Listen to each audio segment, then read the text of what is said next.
ఈ20 ఇంధనంపై Aam Aadmi party convener Arvind Kejriwal చేస్తున్న ఆరోపణలు పూర్తిగా అవాస్తవమని బీజేపీ రాష్ట్ర అధికార ప్రతినిధి ముళ్లపూడి రేణుక ఆరోపించారు.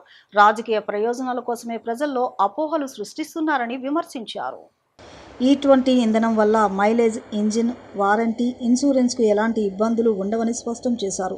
ప్రపంచంలోని అనేక దేశాల్లో ఇప్పటికే ఇథనాల్ మిశ్రమ ఇంధనం విజయవంతంగా వినియోగంలో ఉందని తెలిపారు. రైతులకు అదనపు ఆదాయం, దేశానికి విదేశీ మాదక ద్రవ్య ఆదా, ఇంధన భద్రత, పర్యావరణ పరిరక్షణ వంటి ప్రయోజనాల దృష్ట్యా కేంద్ర ప్రభుత్వం నిపుణుల సిఫార్సుతోనే ఈ20ని అమలు చేసిందన్నారు. ప్రజలు ఎలాంటి అపోహలకు లోను కాకుండా నిర్భయంగా ఈ20 ఇంధనాన్ని వినియోగించాలని ఆమె కోరారు. ఈరోజు ఈ20 వాస్తవాలేంటి, దాని మీద కొన్ని రాజకీయ పార్టీలు, ముఖ్యంగా ఆప్ అరవింద్ కేజ్రీవాల్, అలాగే కొద్దిమంది దీని మీద చేస్తున్నటువంటి సెలెక్టివ్ ఫోర్సిబుల్ క్రేజీ కాంట్రవర్సీ అంటే అబద్ధాలని పదే పదే చెప్పడం ద్వారా ప్రజల్లో కన్ఫ్యూజన్ చేసేటువంటి ఒక ప్రయత్నం. ఆ సందర్భంలో ఈరోజు ఈ20 మీద వాస్తవాలేంటి, అపోహలేంటి అనేటువంటిది ప్రజలకు తెలియచేయాలి అనేటువంటి ఉద్దేశంతో ఈ యొక్క ప్రెస్ కాన్ఫరెన్స్ ఏర్పాటు చేయటం జరిగింది. ఈ యొక్క ఈ20 మీద అరవింద్ కేజ్రీవాల్ మాట్లాడుతున్న ఒక టైమింగ్ అంటే దీని వెనకాల ఉన్నటువంటి రాజకీయ దురుద్దేశం మనకు అర్థం అవ్వాలి అంటే కొంత దీని బ్యాక్డ్రాప్ కూడా మనకి అర్థం అవ్వాల్సినటువంటి అవసరం ఉంది. ఎందుకంటే ఈ20 అనేది ఇదేమీ కొత్తగా ఇన్వెంట్ చేసింది కాదు.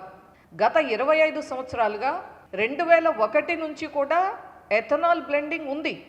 కానీ ఆ రోజున 1.5%తో మొదలై ఈరోజు మనం ఈ20కి వచ్చాం. ఎస్పెషలీ లాస్ట్ 6 ఇయర్స్ తీసుకుంటే 2021 నుంచి ప్రతి ఇయరు కూడా అంటే 2020లో మనకి 10% ఎథనాల్ బ్లెండింగ్ ఉంటే ప్రతి సంవత్సరం దాన్ని 2% పెంచుతూ 2024కి 19% ఎథనాల్ బ్లెండింగ్కి వచ్చింది. కానీ ఎందుకు ఈ అరవింద్ కేజ్రీవాల్ ఇప్పుడు మాట్లాడుతున్నాడు మనం గమనిస్తే, మొట్టమొదటిగా ఈరోజు ఆప్కి క్రెడిబిలిటీ పోయింది. ఏదైతే చెప్పి పార్టీ పెట్టాడో ఆ మూలాల్లోనే తను దెబ్బతిని పక్కకెళ్ళిపోయినటువంటి పరిస్థితి. మద్యం కేసుల్లో జైలు పాలవటం, ఆ వచ్చిన తర్వాత తను ఎమ్మెల్యేగా ఓడిపోవటం, ఆ తర్వాత ఆ పార్టీకి చెందినటువంటి పార్లమెంటు సభ్యులు బయటికి రావటం, ఆ పార్టీలో ఉన్నటువంటి కార్యకర్తలు, నాయకులకే ఆ పార్టీ యొక్క భవిష్యత్తు మీద నమ్మకం లేకపోవటం, ఇక ఢిల్లీలో అధికారంలోకి రాదు అనేటువంటి భావనలోకి వెళ్ళటం, ఢిల్లీనే కాదు పక్కన ఉన్నటువంటి పంజాబ్లో తను ఇప్పుడు సూపర్ సీఎం, ఎప్పుడైతే ఇక్కడ ఖాళీ అయ్యాడో పంజాబ్లో పనిచేస్తాం మొదలుపెట్టాడు సూపర్ సీఎంగా. మానవ హక్కుల పరిరక్షణతో పాటు సమాజానికి సేవ చేయడం కూడా తమ సంస్థ ప్రధాన లక్ష్యమని national human rights council chief national vice chairman Gudivada Krishnakishore తెలిపారు.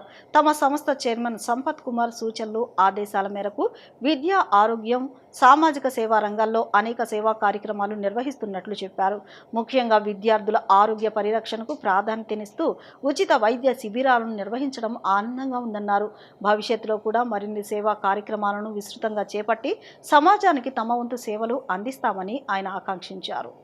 విజయవాడ సమీపంలోని గొల్లపూడిలో ఉన్న శ్రీ శాస్త్ర జూనియర్ కాలేజీలో నేషనల్ హ్యూమన్ రైట్స్ కౌన్సిల్ ఆధ్వర్యంలో విద్యార్థుల కోసం ప్రత్యేక ఉచిత డెంటల్ మరియు జనరల్ మెడికల్ క్యాంపులను నిర్వహించారు. ఈ శిబిరంలో నిపుణులైన వైద్యులు విద్యార్థులకు దంత పరీక్షలతో పాటు సాధారణ ఆరోగ్య పరీక్షలు నిర్వహించి అవసరమైన వైద్య సలహాలు అందించారు.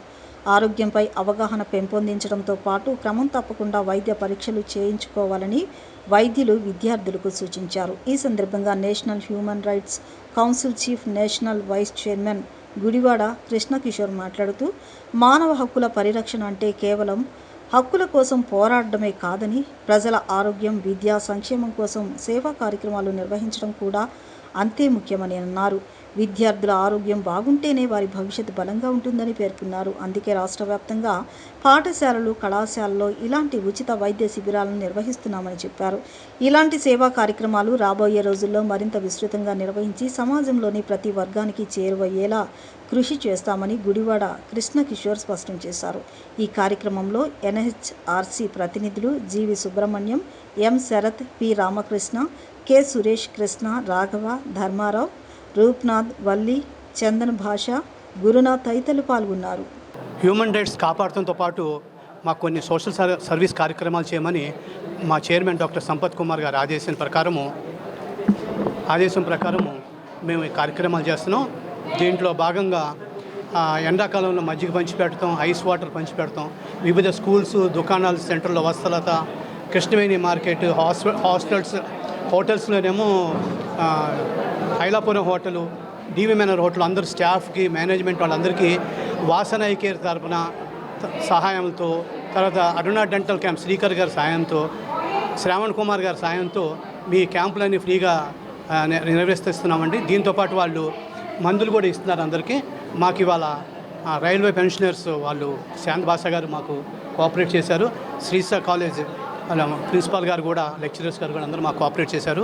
మేము ఇంకా ఇలాంటి కార్యక్రమాలు ఎన్నో చేస్తాం. మేము ముఖ్య ఉద్దేశం ఏంటంటే నాన్ వైలెన్స్ ఒకటి, కరప్షన్ అవాయిడ్ చేయటం ఒకటి. మాకు పొలిటికల్ పార్టీస్ కానీ ఏం లేదండి. మా హ్యూమన్ రైట్స్ 14 స్టేట్స్లో కవర్ అయింది. మాకు ఈ సహాయ సహకారం అందించిన డాక్టర్ గారందరికీ పేరు పేరున ఉదయపూర్వక ధన్యవాదాలు. శ్రీసా కాలేజ్ ప్రిన్సిపాల్ గారికి, చాంద్ బాషా గారికి మరొక్కసారి ఉదయపూర్వక ధన్యవాదాలు తెలుపుతున్నాను. నేను కొత్తగా ఏర్పడినటువంటి సౌత్ కోస్ట్ రైల్వేకు పెన్షనర్స్ అసోసియేషన్కు ప్రెసిడెంట్ను నేను. మేము రైల్వే పెన్షనర్ల సేవల గురించి మీటింగ్లు పెడుతుంటాం. వాళ్ళ హెల్త్ కేర్ గురించి కూడా అప్పుడప్పుడు మేము హెల్త్ క్యాంపులు పెడుతుంటాము. ఇవే కాకుండా వాళ్ళ సర్వీస్కు సంబంధించినటువంటి సమస్యలు ఏమైనా కూడా మనం చేస్తూ ఉన్నాము. ముఖ్యంగా ఈరోజు నా మిత్రుడు human rights commission national vice chairman Gudivada Krishnakishore గారు వారితో సంప్రదించి ఈరోజు మనం ఇక్కడ మన పెన్షనర్తో పాటు శ్రీ శాస్త్ర జూనియర్ కాలేజ్ స్టూడెంట్స్ అందరికి కూడా ఐ, డెంటల్ మరియు జనరల్ హెల్త్ చెకప్ కూడా పెట్టించడం జరిగింది. ఈ సహకరించినటువంటి principal correspondent and manager Sudheer గారికి, అలాగే మన human rights commission Shri Gudivada Krishnakishore గారికి, నా మిత్రులందరికీ, నా సహచరులకి, పెన్షన్ అసోసియేషన్లో ఉన్న సభ్యులందరికీ కూడా ధన్యవాదాలు తెలియజేస్తున్నాను. Thank you. డిఎస్సి 2025 నియామకాల్లో అక్రమాలపై సిబిఐ విచారణ చేపట్టాలని విద్యాశాఖ మంత్రి నారా లోకేష్ రాజీనామా చేయాలని వైఎస్ఆర్ కాంగ్రెస్ పార్టీ మరోసారి డిమాండ్ చేసింది. విజయవాడలో మాజీ ఎమ్మెల్యే మల్లాది విష్ణు నిర్వహిస్తున్న రిలే నిరాహార దీక్ష శిబిరంపై అధికార పార్టీ నేతలు దాడి ప్రజాస్వామ్యానికి విరుద్ధమని వైఎస్ఆర్సీపీ ఎమ్మెల్సీ లేళ్ల అప్పిరెడ్డి ఆరోపించారు. మంత్రి లోకేష్ ఆదేశాలతోనే ఈ దాడులు జరిగాయని ఎమ్మెల్యే బొండా ఉమా వర్గీయులు టెంట్లు ధ్వంసం చేసి రాళ్లు, కోడిగుడ్లతో దాడికి పాల్పడ్డారని పేర్కొన్నారు. డిఎస్సి అక్రమాలపై తాము ఆధారాలు సమర్పించినప్పటికీ ప్రభుత్వం సమాధానం చెప్పకుండా దాడులకు పాల్పడుతుందని విమర్శించారు. సిబిఐ విచారణ జరిగి మంత్రి లోకేష్ రాజీనామా చేసే వరకు వైఎస్ఆర్సీపీ పోరాటం కొనసాగుతుందని లేళ్ల అప్పిరెడ్డి స్పష్టం చేశారు. జరిగినటువంటి అవకతవకల్ని, దాంతోపాటుగా నిష్పక్షపాతంగా వ్యవహరించవలసినటువంటి ప్రభుత్వం పక్షపాత వైఖరితో తమ పార్టీకి చెందినటువంటి కార్యకర్తలకు ఉద్యోగాలు ఇవ్వటం కోసం జీవోలు మార్చినటువంటి వైనాన్ని, దాంతోపాటుగా బయటకు వచ్చినటువంటి ఆడియోలో బేరసారాలు 15 లక్షలకి ఒక్కొక్క ఉద్యోగాన్ని బహిరంగ మార్కెట్లో వేలం పెడుతున్నటువంటి వైనాన్ని, వీటన్నిటిపైన కూడా వీటితో పాటుగా ఫీజు రియంబర్స్మెంట్ వేల కోట్ల రూపాయలు బకాయి పడ్డారు. ఆ బకాయి పడ్డ ఫీజు రియంబర్స్మెంట్ నిధుల్ని వెంటనే విడుదల చేయాలని, ఎన్నికల మేనిఫెస్టోలో చెప్పినటువంటి నిరుద్యోగ భృతి 3,000 రూపాయలు ఈ రాష్ట్రంలో ఉన్నటువంటి అర్హత కలిగినటువంటి ప్రతి ఒక్కరికి కూడా ఇవ్వాలని డిమాండ్ చేస్తూ ఉన్నాం. ఈ డిమాండ్లో భాగంగా డిఎస్సి మీద సిబిఐ ఎంక్వైరీ జరగాల. ఈ డిఎస్సికి అంతా కూడా మూల కారకుడుగా ఉన్నటువంటి విద్యాశాఖ మంత్రి రాజీనామా చేయాలని కోరుతూ శాంతియుతంగా ప్రజాస్వామ్యబద్ధంగా పోలీసులు అనుమతి తీసుకొని రిలే నిరాహార దీక్ష శిబిరాల్ని ఏర్పాటు చేసుకుంటే అసలు ప్రజాస్వామ్యానికి సంబంధించి ఈ రాష్ట్రంలో ప్రజాస్వామ్యం మనుగడ కొనసాగిస్తున్నటువంటి పరిస్థితులు ఎక్కడా కూడా కనిపించట్లా. ఎన్నికల ముందు చెప్పాడు, ఎన్నికల తర్వాత అధికారంలోకి వచ్చిన తర్వాత లోకేష్ చెప్పినట్టుగా రెడ్ బుక్ రాజ్యాంగం మాత్రం ఈ రాష్ట్రంలో అమలు చేస్తున్నటువంటి పరిస్థితులు వాళ్ళు చూస్తూ ఉన్నాం. ఎందుకు భయపడిపోతున్నారని అడుగుతా ఉన్నా.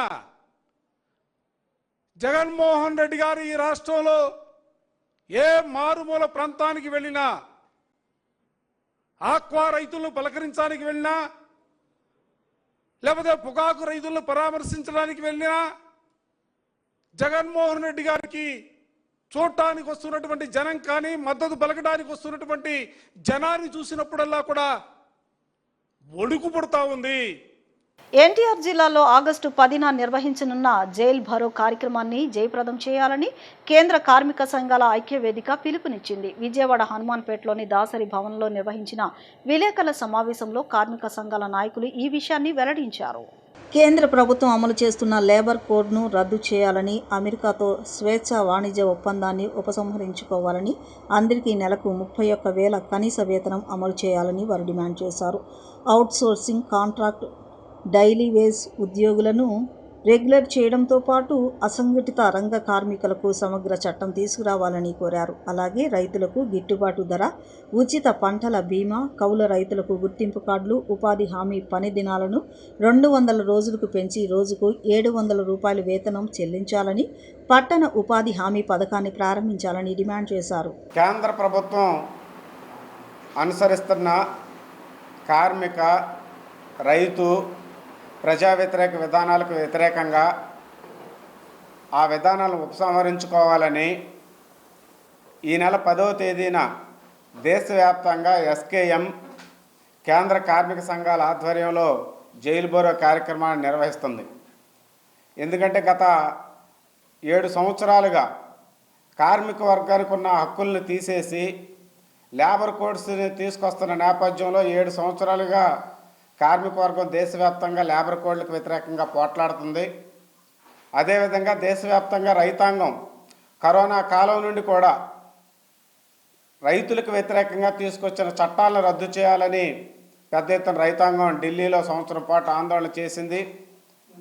కార్మిక వర్గం, రైతాంగం ఆందోళన చేస్తున్న క్రమంలో ప్రభుత్వం వెనక్కి తగ్గినట్టే తగ్గి మొత్తం ఈ చట్టాలన్నింటినీ ప్రజలకి, కార్మికులకి, రైతాంగానికి వ్యతిరేకంగా ఉన్న చట్టాలన్నింటినీ అమలు చేయడం కోసం పూనుకుంటున్న నేపథ్యంలో భారతదేశంలో ఉన్న కార్మిక వర్గం, రైతాంగం చూస్తూ ఊరుకోదు. ఈ దేశంలో రైతాంగం మీద జరుగుతున్న దాడులు, అలాగే పంట గిట్టుబాటు ధర ఇవ్వకుండా స్వామినాథన్ కమిషన్ సిఫారసులు అమలు చేస్తామని గత రైతు ఉద్యమం సందర్భంగా ఇచ్చిన హామీలని తొంగలో దొక్కి రైతుల్ని గాలికి వదిలేశారు. అలాగే అనేక పోరాటాల ద్వారా సాధించుకున్న కార్మిక చట్టాలు 44లో 29 చట్టాలని రద్దు చేసి 4 కోడ్లుగా తీసుకొచ్చి లేబర్ కోడ్లు మూలంగా ట్రేడ్ యూనియన్ రైట్స్నే కాకుండా కార్మికుల ప్రాథమిక హక్కులు కూడా సమ్మె చేసే హక్కు, జీతభత్యాల కోసం పోరాటం చేసే హక్కు, పని భద్రతతో కూడా లేకుండా లేదు అనేక చట్టాలని ఉల్లంఘిస్తూ తీసుకొచ్చిన 4 కోడ్లకు వ్యతిరేకంగా దేశవ్యాప్తంగా కార్మిక సంఘాలు సంయుక్తంగా అనేక దఫాలుగా మేము భారత బంద్కు పిలిపించినప్పుడు వెనక్కి తీసుకున్నట్టు ఆగటం, మళ్ళీ మొదలు పెట్టడం అనేది ఈ మోడీ ప్రభుత్వానికి నైజం అయిపోయింది. స్వేచ్ఛ వాణిజ్య ఒప్పందాన్ని రద్దు చేయాలనే డిమాండ్తో బయలుదేరింది. అయితే కృష్ణా డెల్టాలో సీఎం గారు నీళ్ళు ఇవ్వలేవని ప్రకటించారు. సాగునీరు ఇవ్వలేదు, తాగునీరు కూడా ఇవ్వలేదు, నీళ్ళు లేవు.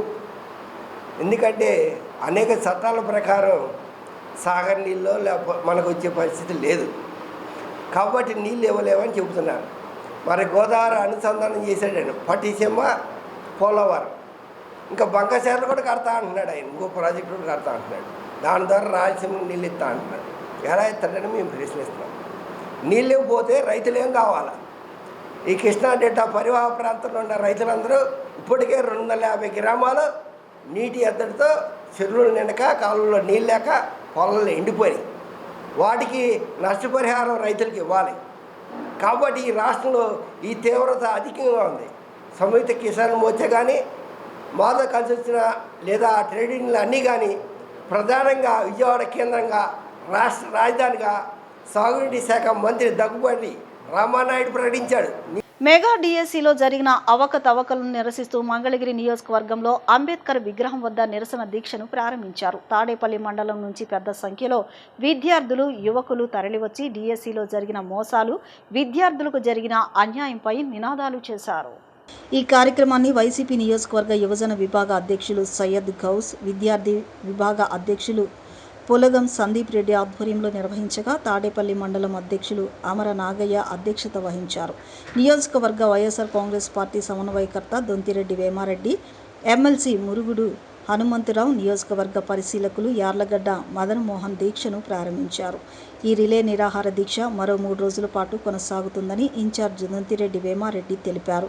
మెగా డిఎస్సిలో జరిగిన అవకతవకలను ప్రస్తావిస్తూ ఇంత దుర్మార్గంగా దేశంలో ఏ రాష్ట్ర ప్రభుత్వం చేయలేదని అన్నారు. ప్రత్యేకంగా స్పోర్ట్స్ కోటాలో పెద్ద ఎత్తున అవకతవకలు జరిగాయని, దీనిపై ప్రభుత్వం వెంటనే సమాధానం చెప్పాలని డిమాండ్ చేశారు. విద్యాశాఖ మంత్రి నారా లోకేష్ బాబు వెంటనే రాజీనామా చేయాలని, ప్రజలు ముందుకు వచ్చి జరిగిన పరిణామాలపై వివరణ ఇవ్వాలని కోరారు. ఆగస్టు 10వ తేదీన నియోజకవర్గ స్థాయిలో భారీ ర్యాలీ నిర్వహిస్తామని ప్రకటించారు. ఈ దీక్షలో పార్టీ రాష్ట్ర, జిల్లా, నియోజకవర్గ, మండల స్థాయి నాయకులు, కార్యకర్తలు పెద్ద సంఖ్యలో పాల్గొన్నారు. వైఎస్ జగన్మోహన్ రెడ్డి గారు ఇచ్చిన పిలుపు మేరకు ఆంధ్ర రాష్ట్రం యావత్తు 175 నియోజకవర్గాల్లో ఈ మెగా డిఎస్సిలో జరిగిన మోసాలకి, అట్లాగే విద్యార్థి లోకానికి జరిగిన మోసాలకి నిరసన తెలియజేస్తూ రాష్ట్ర వ్యాప్తంగా రిలే నిరాహార దీక్షలు కార్యక్రమాన్ని చేపట్టాం. దాంట్లో భాగంగా ఇవాళ మా మంగళగిరి నియోజకవర్గంలో ఇవాళ తాడేపల్లి మండలం నుంచి వచ్చిన విద్యార్థి లోకం, యువకులు అందరూ కలిపి ఇవాళ రిలే నిరాహార దీక్ష ప్రారంభించారు. ఈ ప్రారంభం రోజున ఇచ్చేసిన మా నియోజకవర్గ అబ్జర్వరు మదనమోహను, అట్లాగే మా ఎమ్మెల్సీ గారు, వివిధ మండల పార్టీ అధ్యక్షులు, టౌన్ అధ్యక్షులు అందరూ కూడా దీంట్లో పార్టిసిపేట్ చేయడం జరిగింది. ముందు రోజులు కూడా ఇదే విధంగా జరుగుతాయి. ఈ రోజు కాక ఇంకా 3 రోజులు ఉన్నాయి ఈ రిలే నిరాహార దీక్షలు. ఇవన్నీ కూడా కంటిన్యూగా జరుగుతాయి. అట్లాగే 10వ తారీఖున భారీ ఎత్తున కాన్స్టిట్యూన్సీ వైజ్ గా ర్యాలీ ఉంది. ఆ కార్యక్రమాన్ని కూడా నిర్విఘ్నంగా మేము చేయగలుగుతాం. వాస్తవాల్ని ప్రజల దృష్టికి తీసుకెళ్తాం. వైఎస్ఆర్ కాంగ్రెస్ పార్టీ చేపట్టినటువంటి విధానానికి ప్రజలందరూ కూడా మరి ముందుకు రావాలి. విద్యార్థి లోకాన్ని జరిగేటటువంటి కార్యక్రమాలన్నిటిని కూడా సమర్థిస్తూ మంగళగిరి నియోజకవర్గంలో రాష్ట్ర వ్యాప్తంగా జరిగినప్పటికీ కూడా మంగళగిరి నియోజకవర్గంలో విద్యాశాఖ మంత్రి ఉన్నాడు కాబట్టి ఆయనకు అర్థమయ్యే విధంగా కార్యక్రమాలు రూపొందించాలి. ప్రజలందరూ కూడా చర్య తీసుకోవాలని చెప్పి ఈ సందర్భంలో తెలియజేస్తాం. మెగా డిఎస్సి అని చెప్పేసి దగా చేస్తున్న సందర్భంగా మరి విద్యార్థి లోకానికి అండగా ఈ వైఎస్ఆర్ కాంగ్రెస్ పార్టీ ఉందని చెప్పేసి తెలియజేస్తూ మరి ఈ రోజు జరుగుతున్నటువంటి రిలే నిరాహార దీక్షకు ప్రతి ఒక్కరూ స్పందించడము చాలా హర్షణీయమైన విషయం. రాబోయే రోజుల్లో మా నాయకుడు జగన్మోహన్ రెడ్డి ఈ డిఎస్సి మీద జరిగినటువంటి అక్రమాలని నిరసనగా ఈ కార్యక్రమాలు తలపెట్టడం, తదుపరి మీరు సిబిఐ ఎంక్వైరీ చేయమని చెప్పేసి అడగడం జరిగింది. మీరు సిబిఐ ఎంక్వైరీ జరగని పక్షంలో మా ప్రభుత్వం రాగానే మీ యొక్క అక్రమాలను బయటికి తీస్తామని చెప్పి తెలియజేస్తూ ఈ నిరసన కార్యక్రమానికి స్పందించి మరి ఈ రాష్ట్ర విద్యాశాఖ మంత్రి అయినటువంటి లోకేష్ గారు వెంటనే రాజీనామా చేయాలని చెప్పేసి విద్యార్థి లోకం భావిస్తా ఉంది. దీన్ని దృష్టిలో పెట్టుకుని ప్రతి ఒక్కరూ ఈ కార్యక్రమాన్ని సహకరించవలసిందిగా కోరుతూ ఈ అవకాశం నాకు ఇచ్చినటువంటి. వర్షాకాలంలో దోమల ద్వారా వ్యాపించే వ్యాధులను అరికట్టేందుకు విజయవాడ నగరపాలక సంస్థ ప్రత్యేక పారిశుద్ధ్య చర్యలు చేపట్టింది. కమిషనర్ ధ్యానచంద్ర ఆదేశాల మేరకు నగరంలోని ఖాళీ స్థలాల్లో పేరుకుపోయిన చెత్త, నిర్మాణ వ్యర్థాలు, పొదలు, నిల్వ నీటిని తొలగిస్తూ ప్రత్యేక డ్రైవ్ నిర్వహిస్తున్నారు. స్థలాల యజమానులకు నోటీసులు జారీ చేసి పరిశుభ్రత పాటించాలని హెచ్చరిస్తున్న అధికారులు ప్రజారోగ్యానికి భంగం కలిగిస్తే చట్టపరమైన చర్యలు తప్పవని స్పష్టం చేశారు. జేసీబీలు, పారిశుద్ధ్య కార్మికులు, ప్రజారోగ్య సిబ్బంది సమన్వయంతో చేపట్టిన ఈ కార్యక్రమంలో దోమల ఉత్పత్తికి అనుకూల ప్రాంతాలను గుర్తించి శుభ్రపరిచారు. ఖాళీ స్థలాల్లో చెత్త వేయకుండా ప్రజలు సహకరించాలని, పరిసరాలను శుభ్రంగా ఉంచడం ద్వారా డెంగ్యూ, మలేరియా, చికెన్గున్యా వంటి వ్యాధులను నివారించవచ్చునని అధికారులు సూచించారు. దేశ ఆర్థిక వ్యవస్థకు వెన్నుముక్కగా నిలుస్తున్న చిన్న, సూక్ష్మ, మధ్య తరహా పరిశ్రమలను మరింత ప్రోత్సహించేందుకు ప్రతిష్టాత్మకంగా India SME forum MSME top 50 awards 2026కు దరఖాస్తులను ఆహ్వానిస్తోందని India SME forum director general Sushma Mortaria, AP SME forum director Sheela Srinivas తెలిపారు. దేశవ్యాప్తంగా విశేష ప్రతిభ కనపరిచిన MSME సంస్థలను గుర్తించి జాతీయ స్థాయిలో సత్కరించే ఈ అవార్డులు పరిశ్రమకు కొత్త అవకాశాలను తెరవనున్నాయి. దేశవ్యాప్తంగా MSME రంగంలో విశిష్ట సేవలు అందిస్తున్న పరిశ్రమలను గుర్తించి ప్రోత్సహించేందుకు ఇండియా ఎస్ఎంఈ ఫోరం ఆధ్వర్యంలో ఎస్ఎంఈ టాప్ 50 అవార్డ్స్ 2026 నిర్వహించనున్నారు. ఈ అవార్డుల కోసం దేశంలోని అన్ని అర్హత కలిగిన MSME సంస్థల నుంచి దరఖాస్తులను ఆహ్వానిస్తున్నారు. తయారీ సేవలు, వ్యవసాయ అనుబంధ రంగాలు, ఆహార processing, textiles, pharma, engineering, electronics, స్టార్టప్లు, ఎగుమతి సంస్థలు, NBFCలు, fitness, agritech, health tech, artificial intelligence ఆధారిత సంస్థలు తదితర రంగాలకు చెందిన MSME ఈ అవార్డులకు దరఖాస్తులు చేసుకోవచ్చు. ఈ సందర్భంగా India SME forum director general Sushma Mortania, AP SME forum director Sheela Srinivas మాట్లాడుతూ గుజరాత్, మధ్యప్రదేశ్, మహారాష్ట్ర, కర్ణాటక, ఆంధ్రప్రదేశ్, తెలంగాణ రాష్ట్రాల్లో ఈ సంస్థల పనితీరు, ఆవిష్కరణలు, నాణ్యత ప్రమాణాలు, ఉపాధి కల్పన, ఎగుమతులు, సాంకేతిక పరిజ్ఞానం, వినియోగం, సామాజిక బాధ్యత, పర్యావరణ పరిరక్షణ వంటి పలు అంశాలను నిపుణుల కమిటీ సమగ్రంగా పరిశీలించి అత్యుత్తమ 50 సంస్థలను ఎంపిక చేయనుందన్నారు.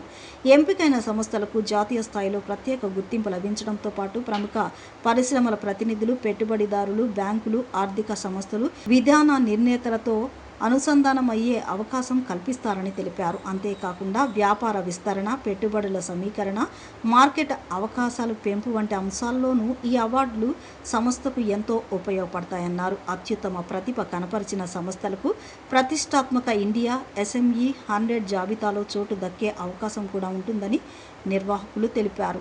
ఈ అవార్డులకు దరఖాస్తు చేసుకోవాలనుకునే సంస్థలు పూర్తి వివరాల కోసం www.top50sme.in వెబ్సైట్ను సందర్శించాలని వారు సూచించారు. దేశవ్యాప్తంగా ఉన్న MSME సంస్థలు ఈ అవకాశాన్ని సద్వినియోగం చేసుకోవాలని పిలుపునిచ్చారు. ఈ కార్యక్రమంలో MSME skill training director Bhavya Sharma, Axis bank circle head KVK Kishore, P Koteswara Rao తదితరులు పాల్గొన్నారు. Through you to take this message across, we are launching the top 50 SMEs. It's an award specifically for the state of Andhra Pradesh. India SME Forum is primarily a not-for-profit organization founded in 2011, and it is also on the advisory committee of the Ministry of MSME by its gazette. We have more than 100,000 paid and direct members who are MSMEs across India. For Andhra Pradesh, we have some 2,300 odd MSMEs who are our paid members. Otherwise, we have 12.5 lakh subscribers who again MSMEs across India. In Andhra Pradesh more specifically, we are associated and aligned and we work with MEPMA, which is the Mission for Elimination of Poverty in Urban Areas or Municipal Areas. We also are associated and we work with SERP. We, as Madam said, we have around Madam చెప్పినట్లుగా 10 categories ఉన్నాయండి ఈ అవార్డ్స్కి. So 10 categories for SME awards is Best Managed SMEs, Fastest Growing SMEs, Best Women-Owned SMEs, Best Exporting, Best Innovative, Best Tech-Enabled SMEs, Best D2C SMEs, Best Manufacturing, Best Service Provider SMEs, and Best SME Brands. So, ఇది 10 category అండి ఈ అవార్డ్స్కి. Nominations are welcome from both male and female, ఎవరైనా ఈ కేటగిరీకి apply చేయవచ్చు. And nominations have started, already campaign జరుగుతుందండి. Social మీడియాలో కూడా చాలా ఇన్స్టాగ్రామ్, ఫేస్బుక్లో కూడా పెట్టాము మేము. మీ తరపు నుంచి కూడా ఈ మెసేజ్ అందరికీ వెళ్ళాలని అనుకుని ఈ ప్రెస్ మీట్ ఈరోజు జరుగుతుంది. సో ఇంకా వేరే ఏదైనా మీకు క్వశ్చన్స్ ఏదైనా ఉంటే కూడా అడగవచ్చండి. పోరంకి క్యాపిటల్ హాస్పిటల్లో అత్యంత అరుదైన ప్రాణాంతక గుండె ప్రధాన ధమని చీలిక శస్త్రచికిత్స విజయవంతమైందని city chief surgeon doctor Hemakrishna Sai తెలిపారు. అత్యంత క్లిష్టమైన మరియు ప్రాణాంతకమైన స్టోర్పార్ట్ టైప్ అయార్టిక్ డిసెక్షన్ వ్యాధితో బాధపడుతున్న 36 ఏళ్ల యువకుడికి విజయవంతంగా శస్త్రచికిత్స నిర్వహించామని తెలిపారు. శస్త్రచికిత్స తరువాత బాగా కోలుకున్నారని, విజయవంతంగా డిశ్చార్జ్ అయ్యారని డాక్టర్ హేమకృష్ణ సాయి తెలిపారు. పోరంకి క్యాపిటల్ హాస్పిటల్లో అత్యంత అరుదైన ప్రాణాంతక గుండె ప్రధాన ధమని చీలిక శస్త్రచికిత్స విజయవంతమైన సందర్భంగా మీడియా సమావేశాన్ని నిర్వహించారు. ఈ సందర్భంగా డాక్టర్ కె హేమకృష్ణ సాయి మాట్లాడుతూ, అక్యూట్ టైప్ ఏ అయార్టిక్ డిసెక్షన్ అనేది గుండె శస్త్రచికిత్సలో అత్యంత క్లిష్టమైన అత్యవసర పరిస్థితిలో ఒకటని, తక్షణ శస్త్రచికిత్స చేయకపోతే ప్రాణాలు కోల్పోయే ప్రమాదం చాలా ఎక్కువ అన్నారు. సరైన సమయంలో వ్యాధిని గుర్తించడంతో వెంటనే శస్త్రచికిత్స చేసి అత్యంత నైపుణ్యంతో ఆపరేషన్ నిర్వహించడం మరియు శస్త్రచికిత్స అనంతరం సమగ్ర ఐసీయూ సంరక్షణ అందించడం వల్లే రోగి ప్రాణాలను కాపాడగలిగామని చెప్పారు. శ్రీనివాస్ పూర్తిగా కోలుకొని ఆరోగ్యంగా ఇంటికి వెళ్లడం మాకు ఎంతో ఆనందంగా ఉందని తెలిపారు. అయార్టిక్ డిసెక్షన్కు సంబంధించిన హెచ్చరిక లక్షణాలైన హఠాత్తుగా తీవ్రమైన ఛాతీ నొప్పి, వెన్నునొప్పి, స్పృహ కోల్పోవడం, చేతులు లేదా కాళ్లలో బలహీనత, నరాలకు సంబంధించిన లక్షణాలు కనిపించిన వెంటనే సమీపంలోని ప్రత్యేక వైద్య కేంద్రాన్ని సంప్రదించాలని ఆయన ప్రజలకు సూచించారు. ఈ క్లిష్టమైన శస్త్రచికిత్సలో అనస్థీషియా బృందానికి డాక్టర్ అర్చన నాయకత్వం వహించగా ఆమె నైపుణ్యం విజయవంతమైన చికిత్సలో కీలక పాత్ర పోషించిందన్నారు. రోగిని తొలుత పరీక్షించి వ్యాధిని వేగంగా గుర్తించి అత్యవసర శస్త్రచికిత్సకు రిఫర్ చేసిన consultant cardiologist doctor VSR Bhupal సేవలను ప్రత్యేకంగా అభినందించారు. మెడికల్ సూపరింటెండెంట్ డాక్టర్ సురేష్ మాట్లాడుతూ, ఈ అత్యంత క్లిష్టమైన శస్త్రచికిత్సను విజయవంతం చేసిన cardiac surgery, anaesthesia, perfusion, ICU, nursing, operation theatre బృందాలను అభినందించారు. Capital hospitals managing director doctor Harish Manu మాట్లాడుతూ, అత్యాధునిక సాంకేతికతలతో అంతర్జాతీయ ప్రమాణాలకు అనుగుణంగా గుండె శస్త్రచికిత్సలను విజయవంతంగా నిర్వహిస్తున్న మా వైద్య బృందంపై గర్వంగా ఉందన్నారు. ఆంధ్రప్రదేశ్ ప్రజలకు ప్రపంచ స్థాయి గుండె వైద్య సేవలను వారి ప్రాంతాలకే అందుబాటులోకి తీసుకురావడమే క్యాపిటల్ హాస్పిటల్స్ లక్ష్యమని తెలిపారు. తుమ్మల శ్రీనివాసరావు అని ఈ పేషెంట్ తెనాలిలో మన డాక్టర్ ఉజ్వల్ గారని అక్కడ కార్డియాలజిస్ట్ గారిని కలవడం జరిగింది. ఆయన చూసిన తర్వాత మన క్యాపిటల్ హాస్పిటల్కి రిఫర్ చేశారు. ఇక్కడ మన టీంని ఒకసారి చూసి దానికి సంబంధించినంత వరకు ఏం చేయొచ్చో ఒకసారి చూద్దామని పిలిపించాం ఇక్కడికి. ఒకసారి దానికి సంబంధించి పూర్తి వివరాలు మన డాక్టర్ భూపాల్ గారు చెప్తారు. ఈరోజు తుమ్మల శ్రీనివాసరావు గారిని ఈ పేషెంట్కి జరిగిన అత్యంత అరుదైన శస్త్రచికిత్స గురించి మాట్లాడుకుందామని మిమ్మల్ని అందరినీ ఇక్కడికి ఆహ్వానించడం జరిగింది. బేసిక్గా ఈ పేషెంట్కి మెయిన్గా బృహద్ధామని అని ఒక ముఖ్యమైన రక్తనాళం ఉంటుంది. గుండె నుంచి మనం మిగతా అవయవాలన్నిటికీ రక్త సరఫరా జరిగే మెయిన్ రక్తనాళం. దీన్ని అయోర్టా అంటాం ఇంగ్లీష్లో, తెలుగులో బృహద్ధామని అంటాం. ఈ రక్తనాళం పూర్తిగా చిట్లిపోవటం అనగా అది పూర్తిగా గుండె నుంచి ఎప్పుడైతే వస్తుందో అక్కడి నుంచి పూర్తిగా చిరిగిపోయినట్లు అయింది. కింద ఉన్న కిడ్నీకి వెళ్ళే రక్తనాళాల వరకు పూర్తిగా చిరిగిపోవటం అనేది జరిగింది. ఇది మెడికల్గా ఇది ఒక ఎమర్జెన్సీ అన్నమాట. మనకి ఎమర్జెన్సీగా దీనికి వైద్యం అందించకపోతే పేషెంట్కి దాదాపు ప్రాణాపాయ స్థితికి వెళ్ళిపోయే పరిస్థితి ఉంటుంది. చాలామంది సరైన వైద్యం అందక ఇటువంటి పరిస్థితుల్లో ప్రాణం కూడా కోల్పోయే పరిస్థితి మనం చాలామందిని చూసామన్నమాట. ఇది ఈ పేషెంటు ఈయనకి మెయిన్ ఉదయం తెనాలిలో బాగా విపరీతమైన ఛాతీలో నొప్పి, పొట్టలో నొప్పితో అక్కడ హెల్త్ హాస్పిటల్కి వెళ్ళటం జరిగింది. అక్కడ కార్డియాలజిస్టు ఇమీడియట్గా దీన్ని సస్పెక్ట్ చేసి, అంటే ఈ ప్రాబ్లం అయి ఉండొచ్చు అని ఆయన సస్పెక్ట్ చేసి మెరుగైన వైద్యం కోసం క్యాపిటల్ హాస్పిటల్కి పంపించడం జరిగింది. ఇక్కడ మనం ఇమీడియట్గా దానికి తగ్గ టెస్ట్లు అవి చేసి ఇలా బృహద్ధామన్ అనేది పూర్తిగా చిట్లిపోయింది, అయోర్టిక్ డైసెక్షన్ అని మెడికల్ టెర్మినాలజీలో మనం దీన్ని అంటాం. ఈ అయోర్టిక్ డైసెక్షన్ వచ్చింది అని దీన్ని ఐడెంటిఫై చేయటం జరిగింది. మనం కంప్లీట్గా ఒక డయాగ్నోసిస్కి రావటం జరిగింది.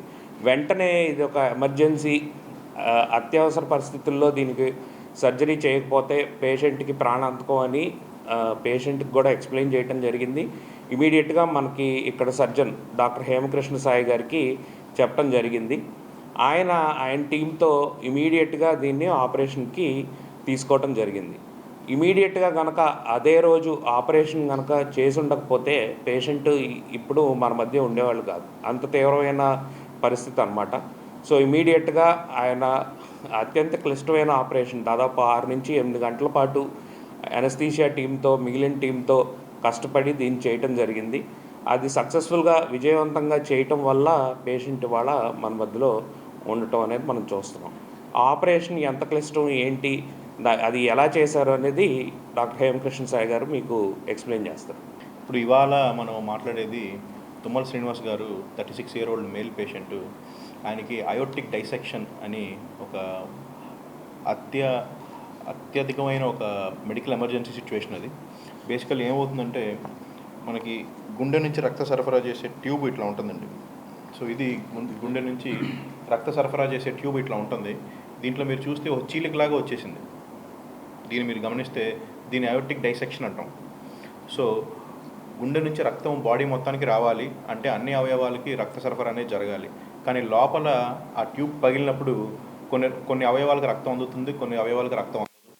ఇటువంటి పరిస్థితి ఉంటుంది. సో ఇట్లాంటి పరిస్థితి ఉన్నప్పుడు రక్త సరఫరా లేని అవయవాలు ఒకటొకటిగా చచ్చిపడిపోయే ప్రమాదం కూడా ఉంటుంది. అది ఒక్కోసారి కాళ్ళు అవ్వచ్చు, చేతులు అవ్వచ్చు, లేదా ఒక్కొక్కసారి ఒక కిడ్నీ పనిచేయటం, ఒక కిడ్నీ పనిచేయకపోవటం, ఒక్కొక్కసారి మెదడుకి రక్త సరఫరా చేసే నరాల్లో కూడా చిట్లు రావటం, అది మెదడుకి రక్త సరఫరా అందకపోవటం, పెరాలసిస్ రావటం, ఇట్లాంటి ప్రమాదాలు కూడా ఉంటాయి. సో దీనికి ఒకటే ట్రీట్మెంట్ అండి. దీన్ని మెడిసిన్ ద్వారానో లేదా వేరే రకంగానో ట్రీట్ చేసే అవకాశం లేదు. దీనికి అయోర్టిక్ డైసెక్షన్కి బెంటాల్ ఆపరేషన్ అని ఒక ఆపరేషన్తో పాటు హెమియార్చ్ రీప్లేస్మెంట్ అని ఒక ఎక్స్టెన్సివ్ సర్జరీ, అంటే దాదాపు one of the most complicated heart సర్జరీస్లో one of the most complicated సర్జరీని చేసి మనం చేయటం జరిగింది. ఇప్పుడు ఏం చేసాము అంటే, బేసికల్లీ ఈ ఇమేజ్ చూస్తే మీకు అర్థమవుతుందండి. ఈ ఇమేజ్లో ఆయనకు ఉండేటువంటి వాల్వ్ని మార్చాం, కొరోనరీ ఆర్టరీస్ని రీఇంప్లాంట్ చేసాం.